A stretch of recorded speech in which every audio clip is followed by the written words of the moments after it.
I just don't buy live rabbits to feed my dogs. So, Yeah.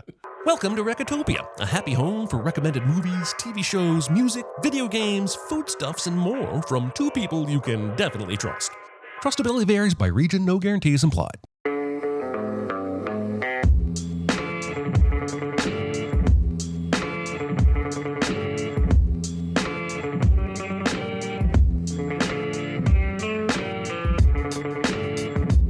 And now, here are your hosts, Chris Atkinson and Aaron Dicer.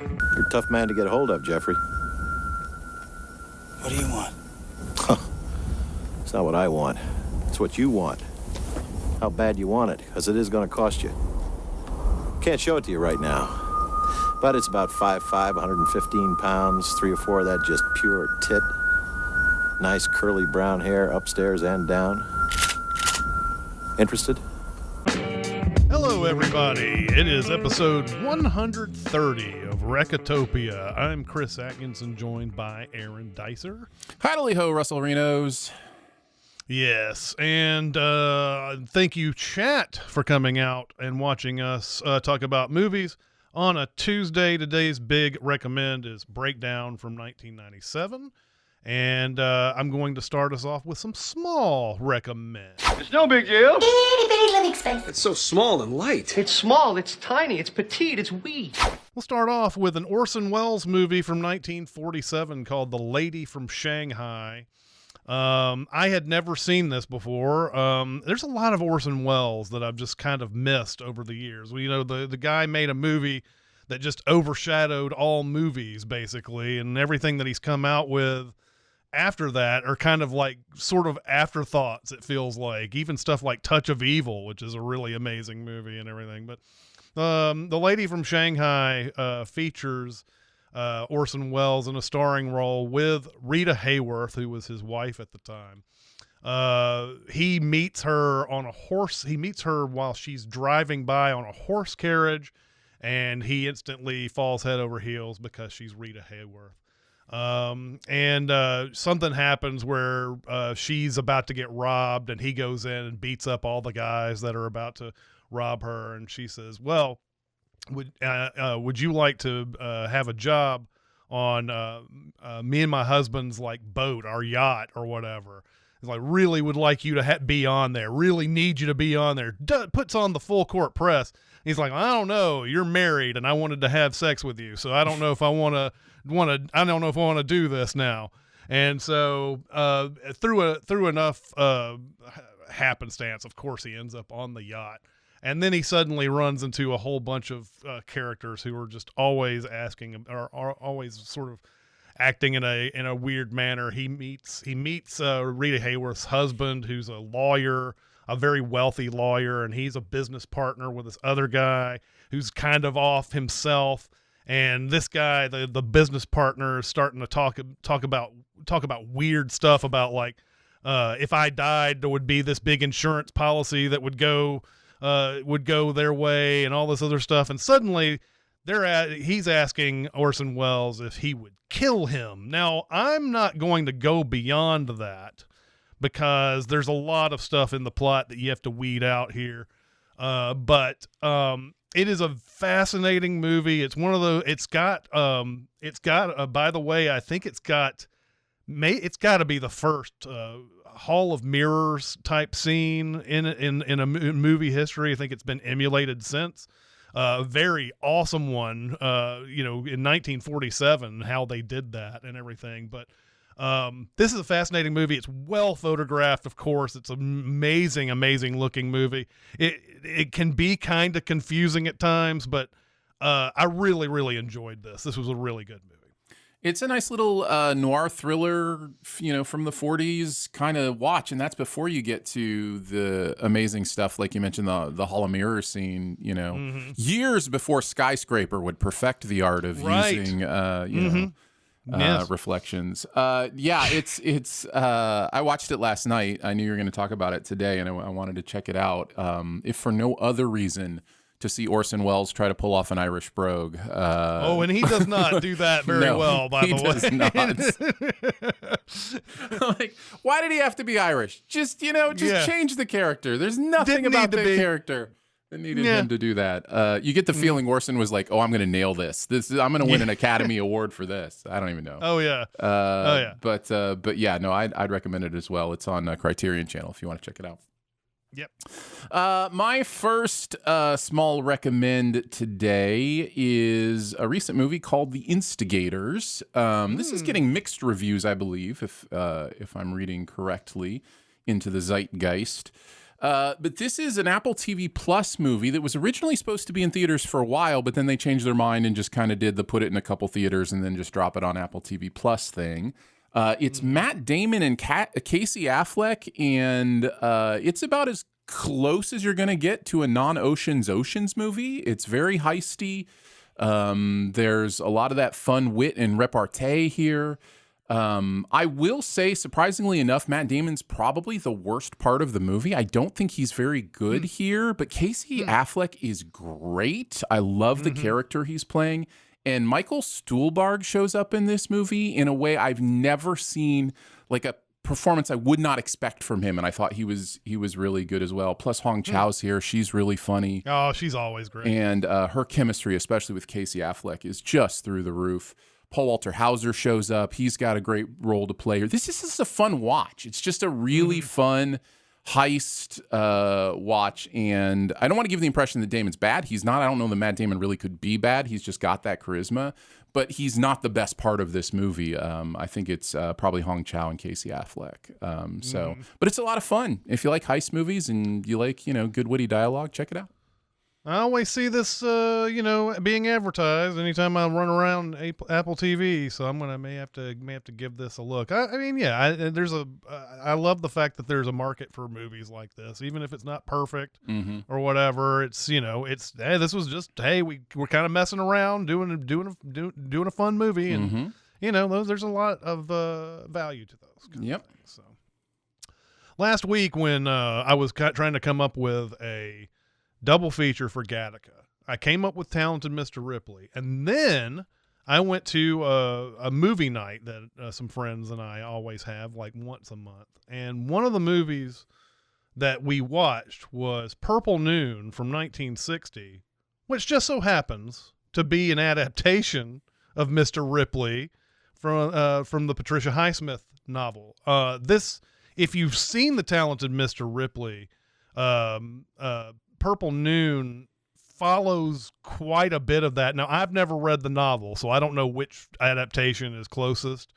But once you start watching Purple Noon, you'll start seeing some parallels. And I actually had let it slip my head. I did not read anything into this movie when the friend introduced it.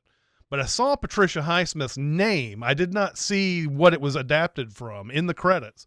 And they get on a boat, and there's a point where I was like, man, this is everything about this feels like the Talented Mr. Ripley, everything. And I turned to one of my friends. I was like, they said Patricia Highsmith, right? And they're like, yeah, it's adaptation of Mr. Ripley. I was like, oh, that explains it. So like everything about this movie has that kind of thing in it. Now, what is cut out of this from cut out, what is not here, which is in the 1999 version, the Matt Damon character is gay in the 1999 version. This guy, he's a little bit more ambiguous on that, although very Eurosexual, bisexual energy kind of thing. Yeah. And so while he definitely has an infatuation with his friend in this, he also has an infatuation with Marge, the Gwyneth Paltrow character from Talented Mr. Ripley. And so the scheme in this is completely different from that. But this movie, if you've seen Talented Mr. Ripley, it works completely on its own. It's a great compliment to Talented. I think I ended up liking Talented Mr. Ripley more than this one, but this one is right up there. It's right there, and I'm sure that there's some people out there who are like, Purple Noon is right up there with Talented Mr. Ripley. How about the other way around, man? But I really enjoyed this. We watched this mainly because Alain Delon, I took 4 years of French, I swear to God. Alain Delon recently died, and we had a double feature of his. The other one we saw was the Red Circle, but I have recommended that on both Sincast and this one. So I had to not do that this time. But yes, Purple Noon is great. It's a great performance from Alain Delon as well, and if you want to talk about like just super sexy too, like just an absolutely sexy performance from him as well. So really, really good stuff. Yeah, it was funny. After I watched it, I went on Letterboxd to write my review, and then I'll read other reviews. And I'm not kidding. Every single review was just thirsting for Alain Delon. Just because he just exudes like that sensuality, and he's a gorgeous, gorgeous man. But yeah, Purple Noon was interesting because, especially just coming off the TV show Ripley. Did you ever get around to watching the Ripley TV show? I never saw the TV show. No. So Ripley, the TV show, is a lot similar to Purple Noon than it is Talented Mr. Ripley. In other words, the plot points from the book, I think, that are included in Purple Noon are also included in the Ripley TV show, that kind of extends that story out.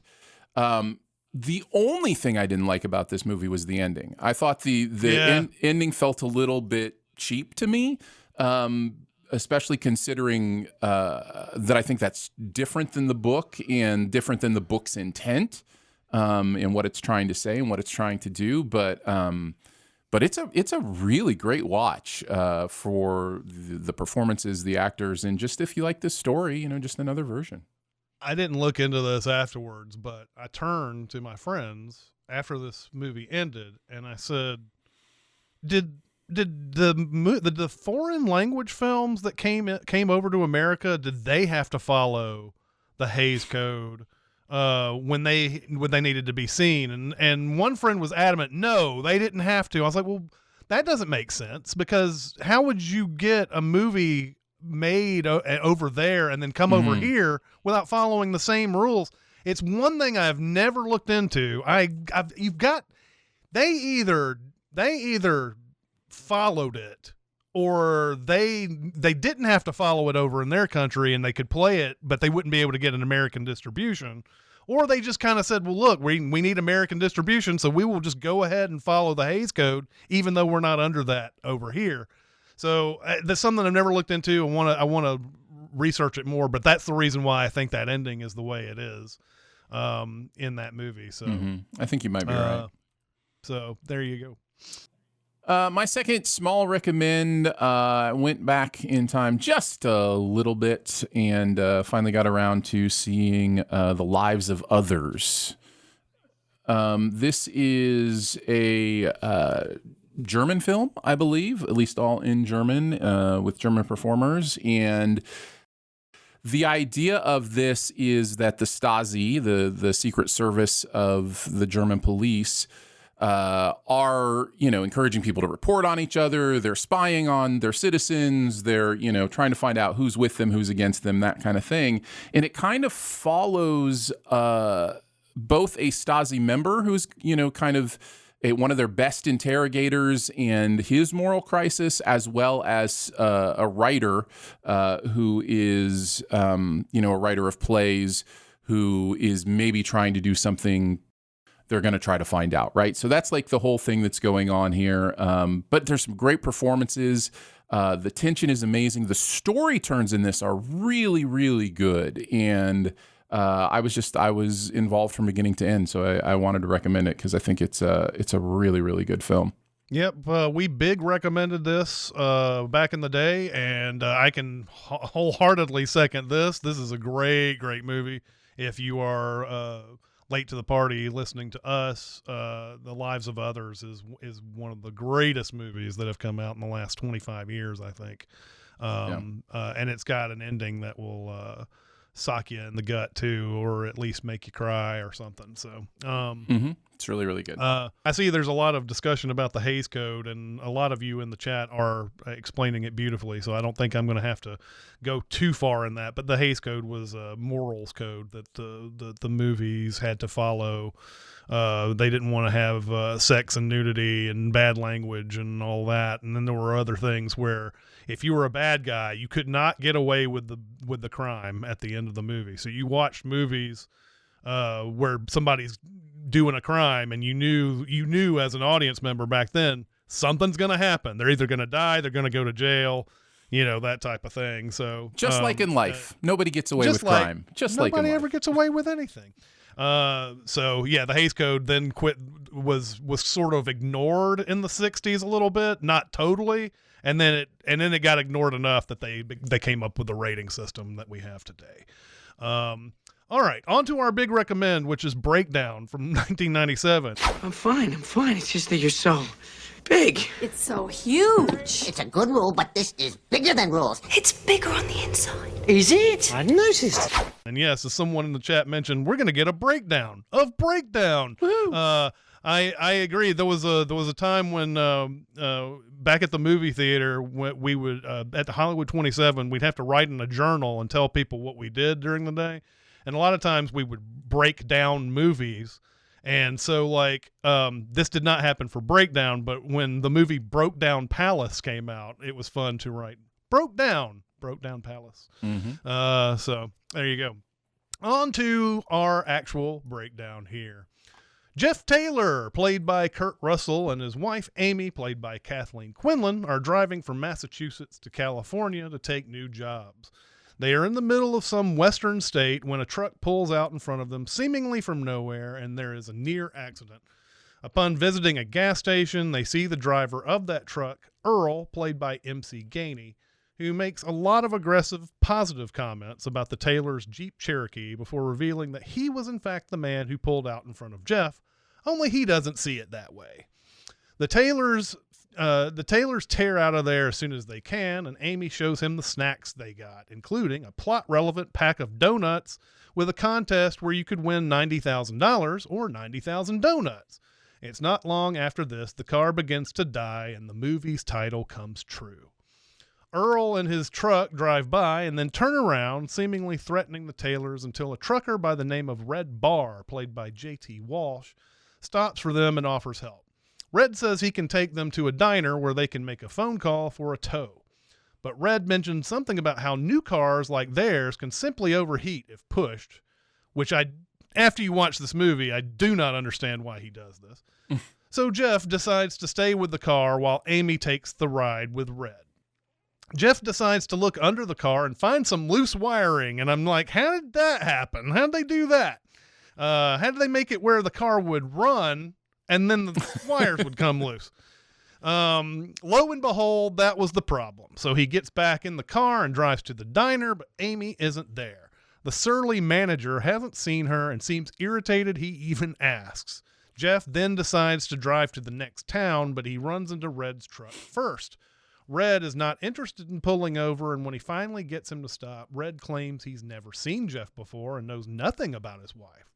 A sheriff stops by and checks everything out, but there isn't any evidence to keep Red any longer. Amy isn't in the truck, and there are no signs of a struggle. Is it possible Jeff is having a mental title of the movie? The sheriff tells him to visit his deputy and file a missing persons case. After he does that, Jeff goes back to the diner to see if Amy's shown up. Now the surly manager of the place is extra surly, especially when Jeff demands to see all the order tickets to see if Amy's name appears on any of them. After giving up, a local yokel by the name of Billy, played by Jack Noseworthy, claims to have seen her at the diner, and she left with some man headed somewhere on Route 7.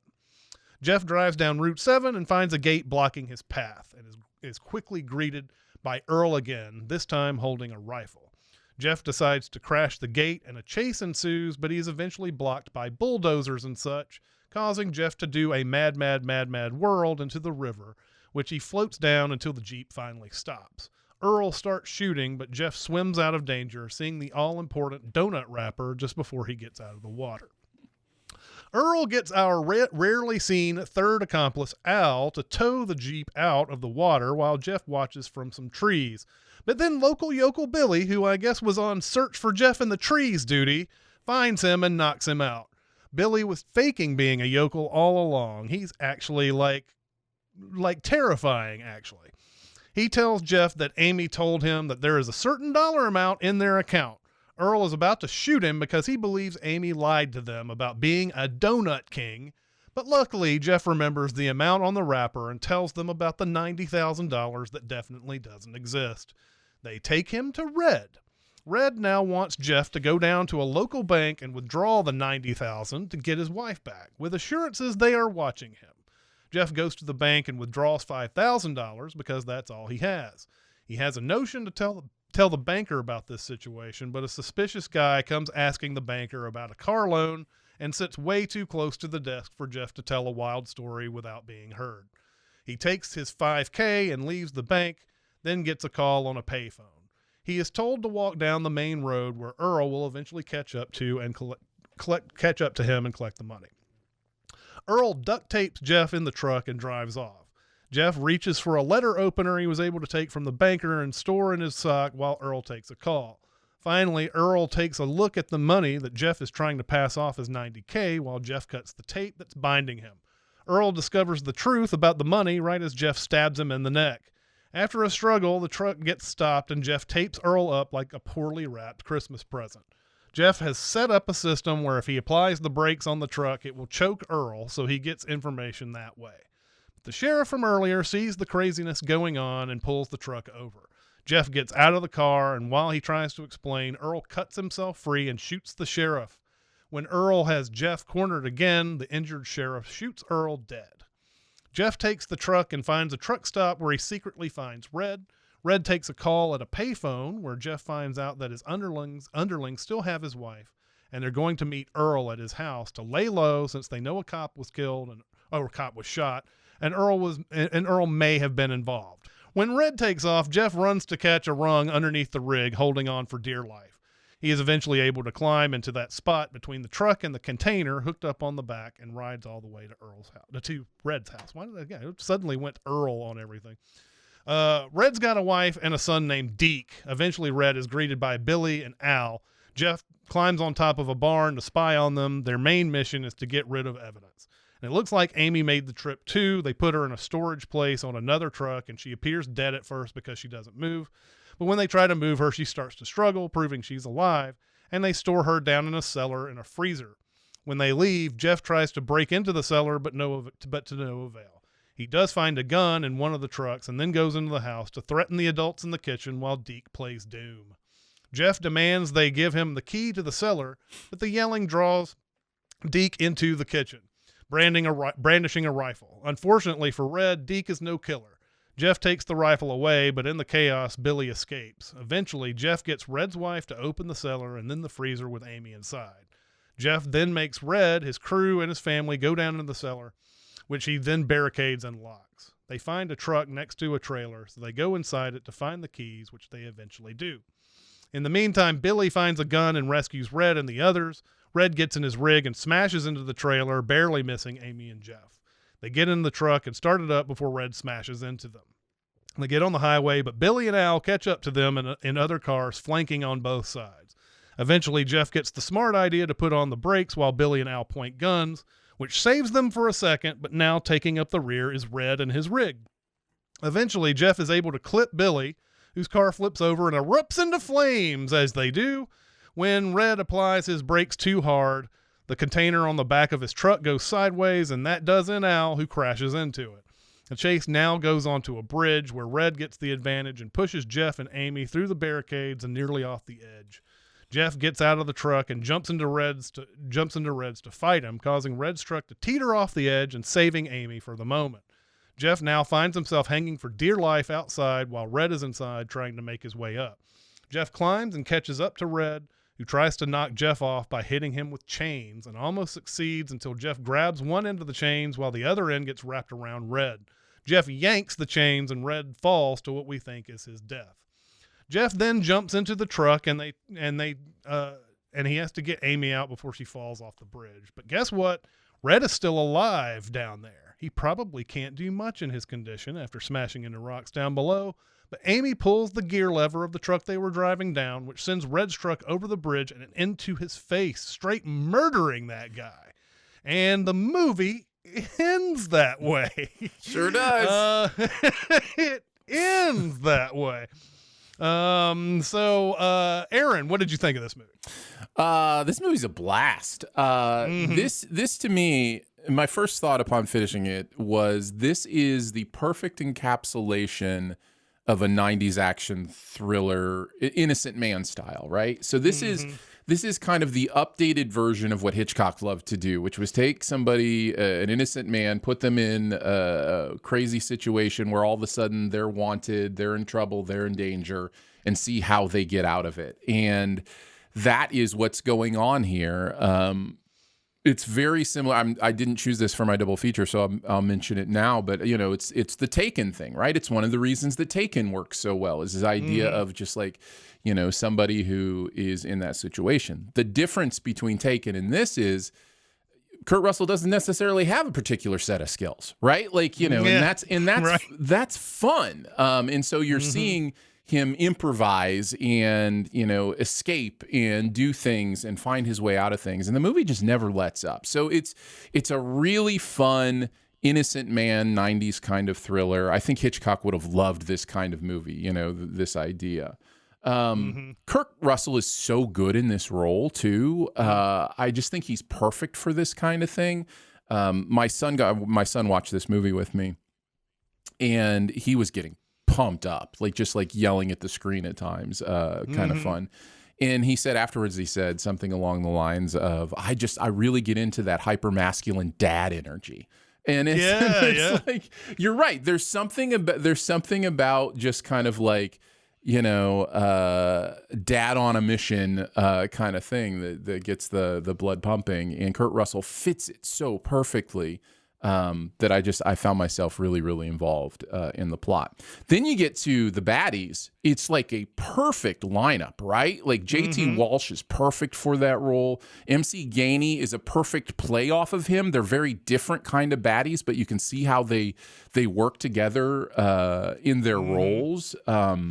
And their plan is interesting, right? The idea that MC Gainey would play the obvious, gruff, antagonistic guy, and then JT Walsh comes along as the level-headed, hey, I'm going to help you out guy, and that's really how you kidnap someone is you don't take them by force, you let them walk into it. There's a lot of conversation in the movie about this would have never happened if you'd got both of them at the same time, kind of thing. And it did kind of make me wonder what the plan is once you get two people in a semi-truck, how you subdue both of them 2-on-1.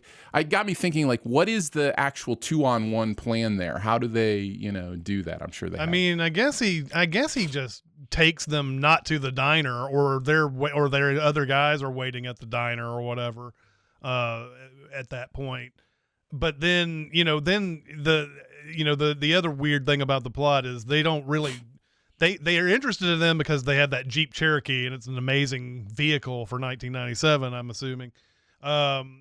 They take interest because they must have a lot of money because of that Jeep. And then really, honestly, they don't have any. So what, if they didn't have that donut thing in line, what are they gonna say anyway? Yeah, and you get the sense that they're just killing people if they don't have the money. How many people have these guys just murdered? For a possible 5-figure win. That's possibly what all those license plates that are in the barn suggest right there. So yeah, these are serial murderers. So it's interesting to think about how evil these baddies are, and kind of process that. Plenty of great set pieces, nice practical effect action set pieces with people hanging on under trucks and driving vehicles into water. And, you mentioned the Mack truck, pancaking JT Walsh at the end, that was not JT Walsh wasn't under there. I can promise you that. Right. But that wasn't a CG semi hitting that riverbed. They dropped a semi truck on that rock, It's really interesting to see the lengths that they go for those kind of fun action set pieces. The chases are all good. The on the road chases are interesting and fun. And I don't feel like any of the action set pieces overstay their welcome. They don't go on too long. So yeah, it just feels like the movie has a really good sense of pace and of tone and kind of knows exactly what it is. Through modern eyes, there's a couple things that I saw that I wouldn't have seen in the 90s when I was watching this. It's very interesting how movies then, we talk about movies now as if they're eat the rich, right? You think of like Knives Out, that kind of like don't trust the rich, eat the rich, the poor, getting their the rich's comeuppance. Back then it was root for the rich, it was like, and I know they're not like filthy rich, like, but they are, middle class, upper middle class, well-to-do or whatever. And, it's those grungy townspeople that are the evil ones or whatever. So it's kind of interesting to see that shift in culture, from trusting the rich to trusting the poor kind of idea.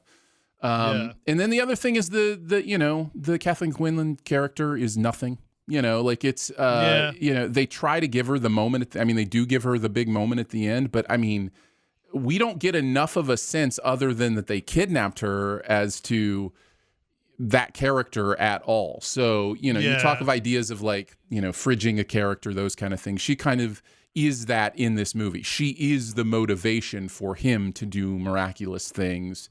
And then they kind of just let her, pull the brake at the end and become a murderer. They let her be the murderer. That's, that's very kind of them. Well, and that's the other thing too, is because the movie is trying to put this doubt in your mind whether she's alive or not.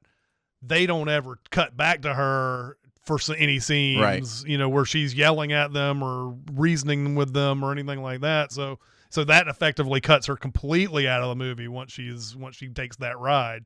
And everything, so. which is kind of unfortunate because I actually one of the things I loved at the beginning was their chemistry. I actually thought that like this is a couple. I really enjoyed the way they bounced off each other, and so it was sad that we didn't get more of that. But that's not what this movie was setting out to do. It was all about the Kurt Russell character moving mountains to save her, and and that's a ton of fun. I had a blast. Yeah, absolutely.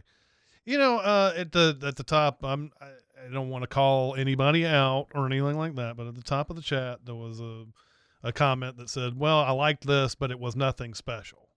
And I don't know. I guess I agree that it's nothing like overarchingly special. However, the fact is it's so hard to make these types of movies well. That's the reason why I sort of picked this one, because these movies are a dime a dozen. You can find a bunch with this kind of plot, and the movie just doesn't arrest you the same way that this one does, and a lot of it has to do with staging of the action scenes, the acting performances in this thing. It's elevated from having a Kurt Russell instead of like who would be just below Kurt Russell. Would it be like Statham or somebody like that? Statham makes some good movies though, so I don't really want to call him out either, but you get those straight to video type of movies where it's Dolph like, Lundgren. all right, Dolph Lundgren. Yeah, exactly. So you get these type of movies that the acting is like, okay, it's serviceable. The story, okay, whatever. The stunts and whatever, those aren't very good. They cut away from like the mistakes or the stuff they don't want you to see. This one doesn't shy away from what it's doing here. It shows you the stunts. It may not be the person who's acting the role, but the person doing the stunts is doing the stunts. There's nothing digital about it or anything like that. So when a movie like this is done well, it's really hard to find these. So that's what I want to say about that. Everything in this is like, except for maybe like a couple, and I've brought up how they were able to set up the car just such a way where it would move, but then the wires would come loose at a certain point. Maybe they had it dangling there or something, and like, well, after a mile, these wires will disconnect. And then, the donut thing, and like, there's a couple of other little moments in here where they kind of have to throw something in there that's a little unbelievable so that they can continue with the story. But almost everything in there is kind of like, I can kind of see somebody doing this. I mean, they're probably dead. Let's face it. most of the time, Kurt Russell, somebody does the things that Kurt Russell does in the movie, probably dead by the end of it. But here's the 1% where someone, you can kind of see somebody possibly getting through this situation where just enough things fall their way that, that it works. And all the scenes in here are tense. That whole thing with the trucks on the bridge has got it constantly builds on each other. Like, the same year, 1997, Lost World came out, and it has that terrific trailer over the mountain scene. Maybe probably one of the best scenes in a movie that's not super great. But, they're in that trailer where like all this stuff keeps happening where they're having to hang on and like the glass starts breaking and all that. Well, that's what Breakdown does too, to a certain degree here. And they just keep adding things like, okay, now the truck is in this position and now these two people are having to climb up, and there's like all sorts of little props that they throw in that just make things, okay, now I was thinking it was going to go this way, now it's going to go the other way. That's what I love about this movie. It just keeps on building on top of each other. So building action scenes and tense scenes with all this sort of extra stuff in it. You think the kid Deke is playing Doom, he won't bother coming into the kitchen when he's wrapped up in Doom. But sure enough, he comes in there with a rifle and is ready to do some damage. And then his dad's like, shoot him, kid. Yeah, and the mom even is like, do it, know. So like, because she's not quite sure her husband is bastard yet, but she's soon about to find out. So yeah. Anyway, yeah. While this movie is like not an elevated above and beyond special movie, these movies are very hard to make, and that's what I appreciate about it, and that's why I recommended it. And there's extra care. You can feel the extra care taken to build the atmosphere in this movie too. It doesn't rely on just its plot. It structures its story in a way that allows you to start to feel that tension. One of the best scenes in the movie that I'm sure doesn't get a lot of praise is the first scene in the diner. Going into that diner and the feeling of everyone in here, might not be who they seem. And there are close-ups on almost everybody in that diner at one point, as either the first or second time that he's in there. And it's all handled really, really well. And I was going to look up the Jack McGee. Jack McGee is the bartender, guy I love there. Him. Or whatever. He's so great, and he's perfect for that. And so I just think that you can feel those extra levels of care in a movie that's done well, as opposed to one that's just coloring by numbers. And it's playing off of a thing that we've been seeing in movies where it like. Something happens and everybody's in on it. The whole town is in on it or whatever. And so everything about that diner is like, oh, well, maybe they're the ones who are in on it or whatever. Maybe and especially when he talks to Billy later and Billy's like, your wife went into the diner and all that. And Kurt Russell's ready to be like, that bartender's behind it because he's such a dick. And, and it's a good kind of misdirection because it doesn't go heavily into it. It kind of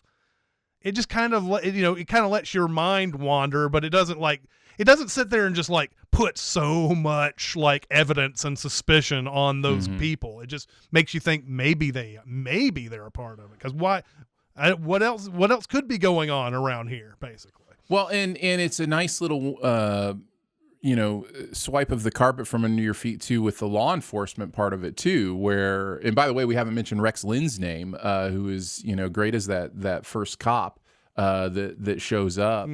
And you start to think, are the police in on it? And then one of the characters that you think maybe you're supposed to trust says, you don't get it. Everybody's in on it. The police are in on it. And the movie doesn't, make a big to-do about the reveal that the Rex Lynn character, the police aren't in on it. It just has him, take a bullet and then, shoot the guy or whatever. And I don't know. It just all feels really well handled to me. It's just a really good movie. And just think, if they had done that, if they had just decided to go with all these red herrings and everything, the movie becomes 2 hours at that point, because Right. Kurt Russell's going to be following every lead he can, and then he's going to run into dead ends, and it's just going to be a waste of our time. This is supposed to be a tight, car chase type of movie and thriller. So Yeah. anyway, I appreciate all of that, and I know that for some of you guys it's not special, but I would politely disagree with you. I mean, how much do we want more movies like this today, though? And I don't mean this exact plot. I just mean like movies you can just throw on. Like I was just talking about The Instigators. It kind of feels like just a well-done movie you can throw on and have fun, And, increasingly it's all about the big special effects and the big properties and franchises. And, man, a breakdown would be great to see pop up every once in a while. And think about this, too. This movie came out on the first weekend of May, which you would never do with a movie like this nowadays. I mean, I think it was Twister that really started that May first big blockbuster of the, and that was a year before, so they hadn't quite gotten into that being a thing every week, but like they were finally movies started trying to beat that Memorial Day thing. But yeah, you would never, ever, ever come out with a breakdown on May 2nd of 2024. You would be reserving that for it would end up being a September or April release or something. So anyway, all right, on to our super secret double feature. Be very, very quiet. Secret? What secret? Our dirty little secret. I tell you something I've never told anyone. Yeah, I went through a lot of choices with this. I'm going to give you some of the almosts, just because, kind of how my brain went. I talked about Taken, there's some feel there. I talked about Hitchcock, certainly thought about North by Northwest. The Man Who Knew Too Much feels very much like this. Those would have been easy choices. I even thought about, like, what is a movie where somebody's loved one gets taken away from them, and the rest of the movie is them just trying to, fight through things. And I thought of Pig, with Nicolas Cage gets the pig taken from him, those kind of things. But eventually, the one that felt the most tonally consistent with me in the best double feature would be Dead Calm. Ooh, such a good movie. I really, really dig this movie, and I like mentioning it as a double feature, even just to bring some attention to it. It's Nicole Kidman, Sam Elliott, I believe, and it has a very similar premise in that it is a couple who's taken advantage of and split up. However, it highlights the woman's role in this in a much more prominent way. And in fact, it turns it on its head in many ways. And Nicole Kidman is fabulous in this movie. So I think Dead Calm would be a great double feature with Breakdown. That's my choice. I sometimes wonder if our chat is like 3 seconds, 5 seconds behind or whatever, because it's like, come on, Dicer, Sam Neill. You said Sam Neill, did you not? I think so. I thought I did. I don't know. They are. By the way, the live chat is about 2 to 3 minutes behind. Okay, so sometimes wonder about that. I'm like sitting there like, come on, chat. Billy Zane is the other person in this movie, by the way. Yeah. But yeah, that movie is great. Dead Calm is a perfect choice, and in fact, I almost want to big recommend it soon because it's so good. We can do that. Because not very many people have seen that, I don't feel like. So apparently I said Sam Elliott. If that's the case, then I totally get the Sam Neill correction. Oh, said Sam Elliott. See, once again, I totally did not hear you say that. I'm sitting there thinking Sam Neill. I hear Sam something, and I'm like, that's it. That's the name. Sam Elliott, Jessica Lansbury starring in a movie together. Yeah. Oh, fucking Sam Elliott. Man, I had no idea you had said that. I was like, yeah, Sam Elliott. Yeah, that makes sense. Oh, yeah, Sam Elliott is who it is. Be an interesting movie. Beautiful New Zealand twang to Sam Elliott. Yeah. All right. Aaron, it is your turn for next week. So what are you going to recommend for us next week? Too much Hitchcock talk today to not do a Hitchcock movie. We are going to do Notorious for the big recommend. Yes. This is a good one. One of my favorite Hitches, and one of the underseen, I believe. So yeah, let's get some Cary Grant in our lives. Let's get some Hitchcock in our lives. Let's watch Notorious together. Yeah, man, I'm all about this. I haven't seen it in quite some time, but yeah, this is a good one, and so I can't wait to revisit it. All right, we have some time for some questions, and holy cow, we may just run out of questions. Who knows? We'll see. Question. I got something to say. I want the truth. I'm listening. What is the weirdest pet you have ever owned? Well, the good news, Chris, is that I think I'll have a weird enough pet that counts for both of us. Like it'll be so weird that it'll count for both. I actually had a bluegill fish as a pet when I was growing up, and that was because my dad was a fisherman. He had a pond he'd go to, and it was basically stocked with bluegill and walleye. And that was basically it. That was the fishing in this little town of Ohio that I grew up in. And he caught this little bluegill. Wasn't really worth cooking up, anything like that. And so we put it in. We had a lamp a lamp fixture that was an old glass, like a jug band has the jug that you blow on kind of thing. It was like that, but it was glass and big and had like a hole cut out of it. And so we put water in that, and then put the bluegill in there, and then it was in our living room. It was a light that had a bluegill swimming around in it, and we would feed it worms and whatever else, crickets and whatever we could find. And it lived for at least a month or two. So, Man, that's the thing. Fish are just so hard to keep. I mean, unless you're just like on it, I guess. I don't know. I remember having fish as a kid, and it seemed like we always, I mean, it just, you either just didn't clean the tank enough, or you didn't feed them enough, or whatever. And it's just sad. They die so quickly. And I used to love getting those betta fish, man. But betta fish are like, they're very aggressive, and after a while you'll oh, what a beautiful betta fish, and then the next day you'll see like one of the fish is dead, and the betta fish has got stuff ripped off of it as well because it got into a fight or something.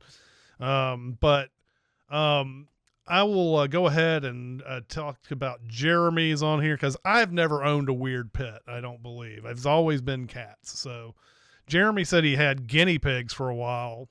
After they were class pets, and he goes, "Do not," is what he wrote on there. I guess he means don't get guinea pigs. I guess. I mean, I guess that I knew someone had a guinea pig once. So I mean, they're kind of fun. They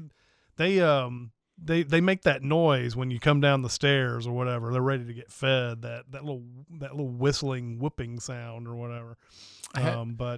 I had friends that had snakes as pets. Oh yeah. And I there's something, I'm trying not to be judgmental, but there's something about keeping predators as pets that's interesting to me. And the idea of like buying live mice to feed to your pet, like there's something about it that's that I find fascinating on the human psychology level of like keeping a predator in your home in that way. So, but then again, dogs come from wolves, I guess. I don't know. So yeah, that's true. I just don't buy live rabbits to feed my dogs. So yeah. Over in the chat, let's see. We have Josh says, I had a pet crawdad once. I wonder how that worked, by the way.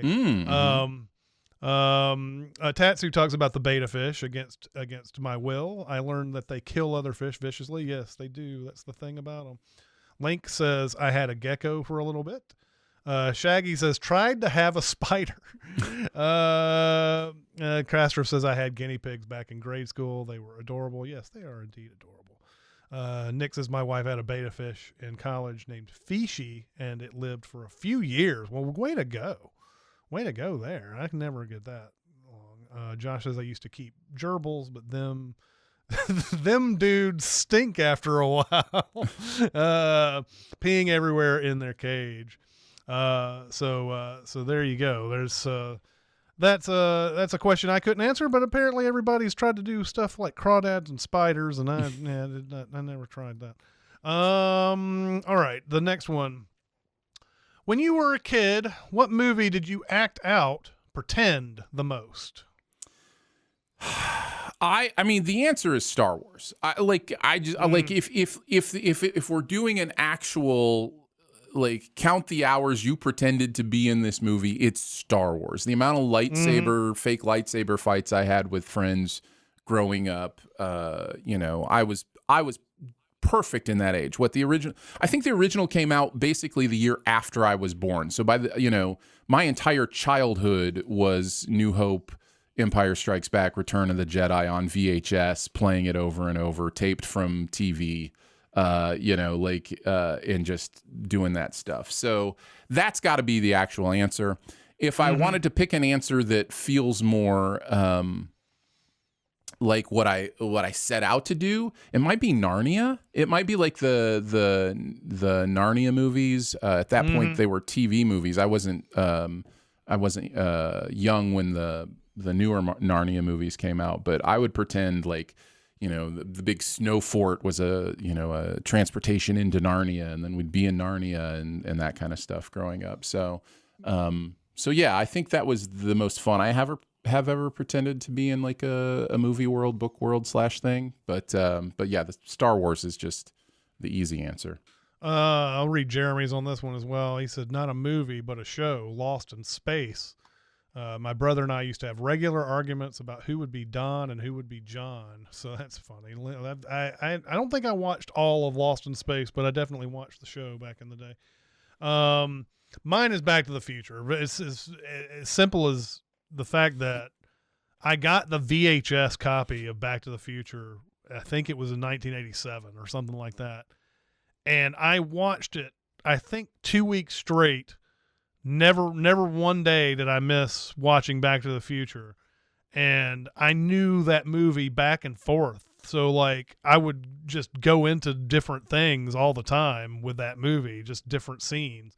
And so especially the one where Biff and Leah Thompson are in the car. And no, I didn't do that.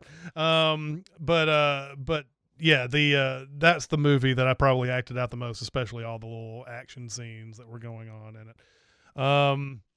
Going to the chat, Josh and Slab both said Ghostbusters. And then Link and Slab both say Star Wars. Link also says, I bet Ian would have said Star Trek. I don't know. Maybe he would have. Doctor Who might be Ian's Does answer. Ian like Star Trek?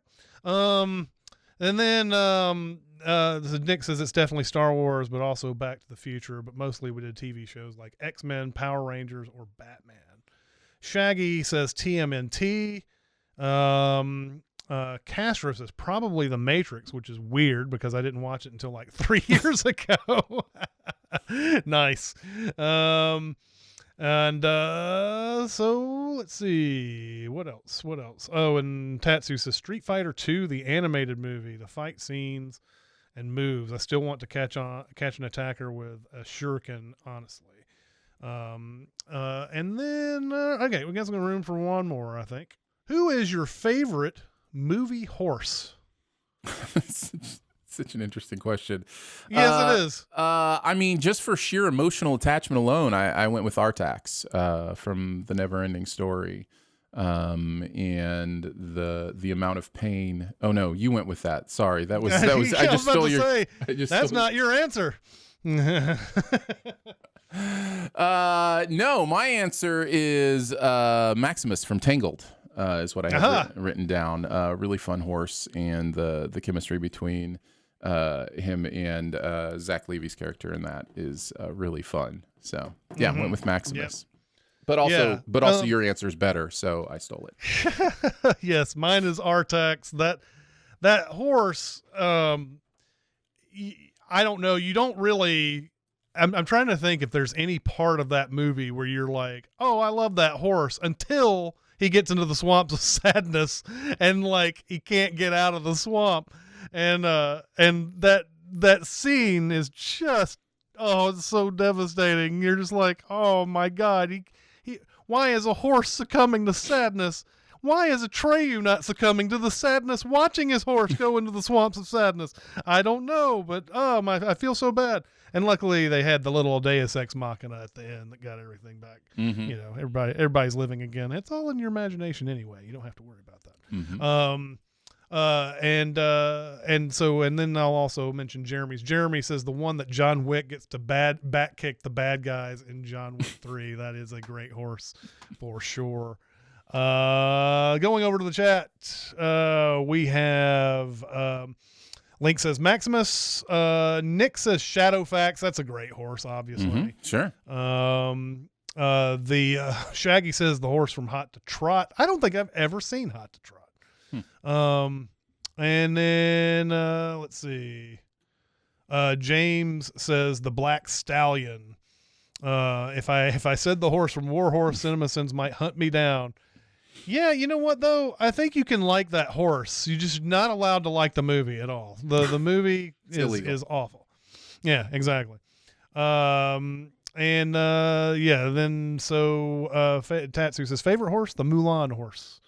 And so that is going to do it for this week. Guys, chat, thank you for coming out and watching us once again. Next week is Notorious, Alfred Hitchcock's masterpiece. Can't wait to talk about that again.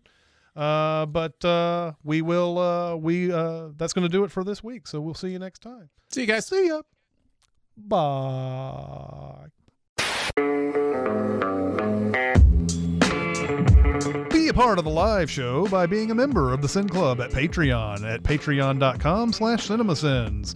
Chat with us on the Cinemasins Discord at discord.gg/cinemasins or Cinemasins Twitter at Cinemasins, and email any comments or questions to Recotopia@cinemasins.com. That's RECOTOPIA at cinemasins.com.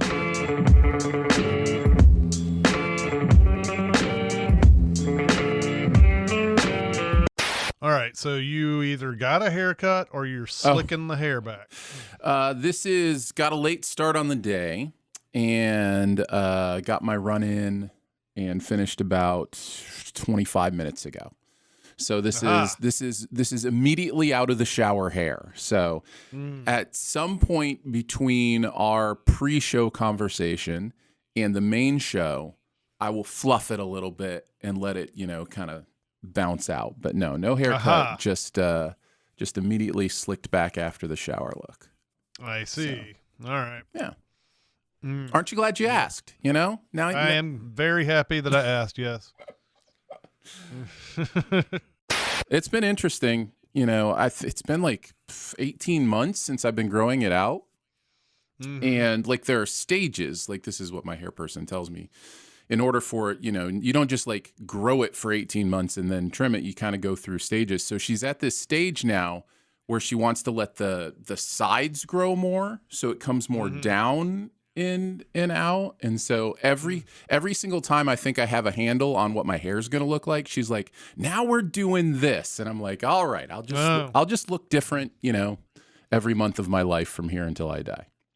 Yeah, it's like it's like a downtown section that's always got scaffolding and bulldozers around it. And you're like, is there ever going to be a time where I can go to the city and not worry about like construction and stuff like that? Can experience the city without that once? That is so true. We have an expressway into town that is always adding a lane. Like when we moved here, there were 2 lanes. I think they're up to 5 now, and it's like 1 lane a year. It's like just make it an 8-lane highway and just be done with it. And that, I'm pretty sure I'm not talking out of my ass here that more lanes doesn't necessarily mean everybody just starts to get to move faster now. Yeah.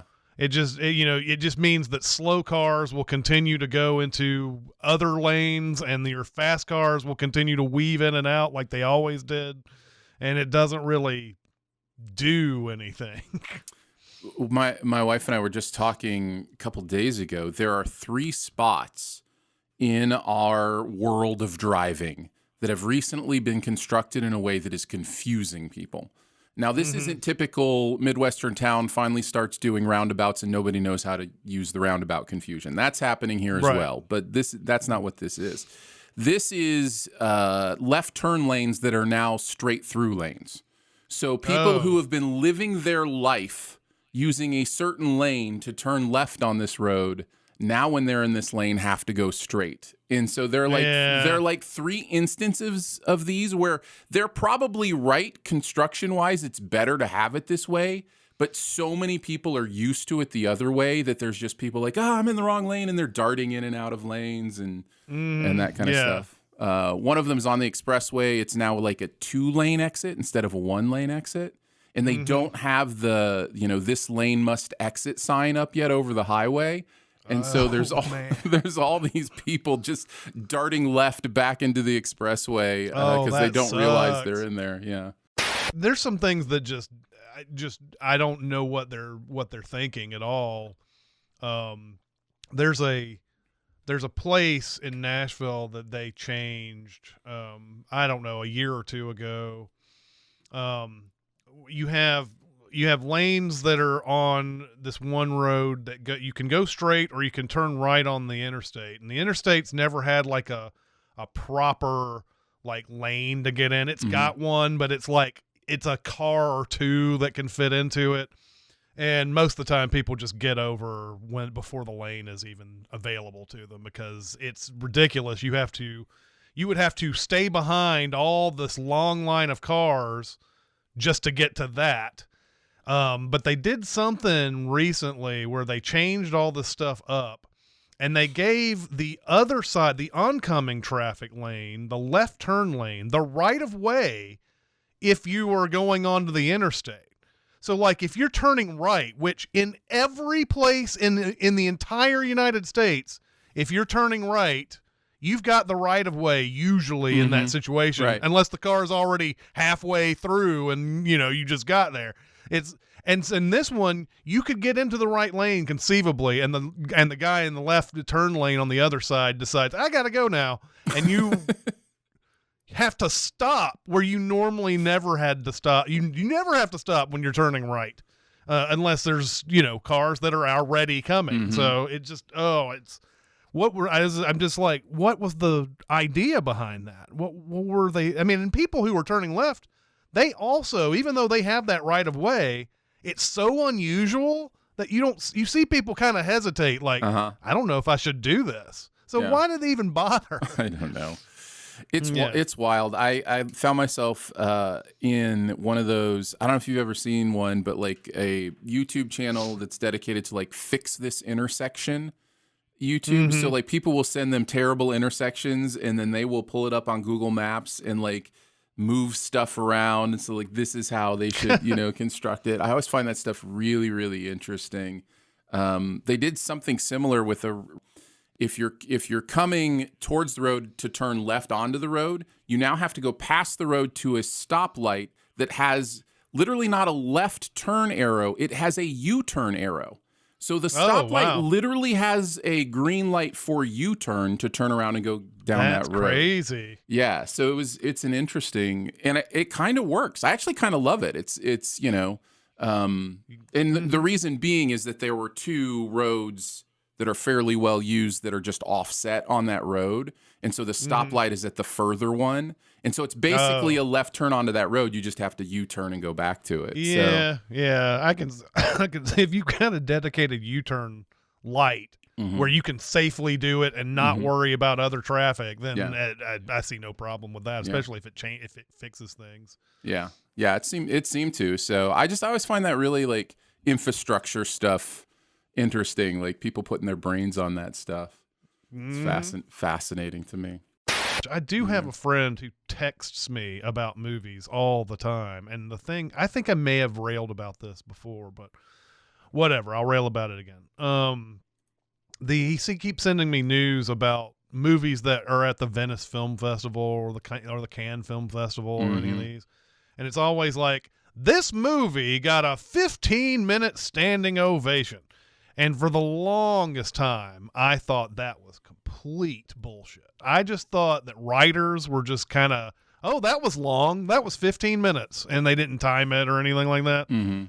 Until someone sent me a video of, I think it was a Quentin Tarantino movie. It may have been Inglourious Bastards or something, or maybe Once Upon a Time in Hollywood. It shows the standing ovation, and yeah, it lasts for whatever long they said in the news, 12 to 13. And there's a latest Pedro Almodovar movie got an 18-minute standing ovation. So if I'm ever in a situation where I'm at a film festival and the standing ovation goes beyond 1 minute, I'm probably going to be gone. I'm sorry. I think I've paid my respects after the 1 minute. I don't need to do the 18-minute standing ovation. It's not like Pedro Almodovar is going to come up to me and say, "Oh my God, thank you for being a part of that. That was amazing." I don't understand it. I don't get it. Why does an ovation last that long? Yeah. Meanwhile, the guy doing the heart transplant, nobody's applauding, No. Nope. And I guess other movie news would be that so I was at a Red Cross, and I occasionally give blood and platelets and stuff like that. Mm-hmm. And when you give platelets, it takes forever. It's like a 2-hour process when they do that. So they set you up with screens, and you can watch like Netflix and stuff like that. And I watched a movie I'd never seen before, The Circle, the Emma Watson, Tom Hanks. Oh yeah. Movie. I'm going to preface this by saying I enjoyed watching the movie. However, it's one of those things where it's like, here's an idea. We're not going to explore that idea, but here's the idea, and it keeps you kind of like wrapped up a little bit, but it's just everything is underdeveloped in that movie. It was so weird to watch, because I was like, I kind of want to know what happens, but at the same time, nothing is like. Emma Watson goes from like, I don't know, she's very excited to be at this company, and then she's just willing to do a whole bunch of stuff out of nowhere, it feels like, where it doesn't seem part of her character to do these type of things. And then this is one of those companies that's just like, they're so evil that they don't even blink when it comes to like doing stuff that the world would be like, no, we're not going to be part of this. But because they're such a big company, everything they introduce is like, yeah, let's ruin everybody's privacy. Not a big deal. No, nobody cares. And I mean, I guess in a way we kind of live that world in a little bit, but the lines they cross in this are just, they're just openly saying this is what we're doing, and it just I didn't know where I was trying to find out what the point of that movie was. Mm-hmm. I mean, it wasn't subtle enough to be like, oh, that's just evil. It's just they were just out openly evil the whole time. So it was just like, I mean, nobody would go for this if you presented it this way, but if you did it in a more underhanded manner, I'd be going more along the ride this movie's trying to take me. Do you remember The Circle? Did you watch it? I do. I remember after The Circle feeling even more like technology, because the idea of these tiny cameras that go everywhere, and so like it's a complete omniscience of information kind of idea, right? And I remember thinking, this is likely a possible technology of the future. Like I don't think it's way out of hand to think that, you could have cameras already are that small. The idea that they could be immediately wirelessly connected, whatever is different, and battery and power and those kind of things are, will come along. And I just remember thinking, even more so than ever, that privacy is probably an element of the past, that like our kids will just exist in a world where everybody knows everything about everybody because it's all public. And that sounds crazy to us. And, but technology is just too good. And then power becomes about who has the oversight of that information. And, Yeah. So Yeah. They get to the point where they're like, well, you have to register for us so that you can vote and stuff like that. Yeah. That's just easy to go out there and do. But anyway, yeah. that movie is fascinating on many levels, but it's also like not a great movie by any means. No, it's not. It's just kind of fun.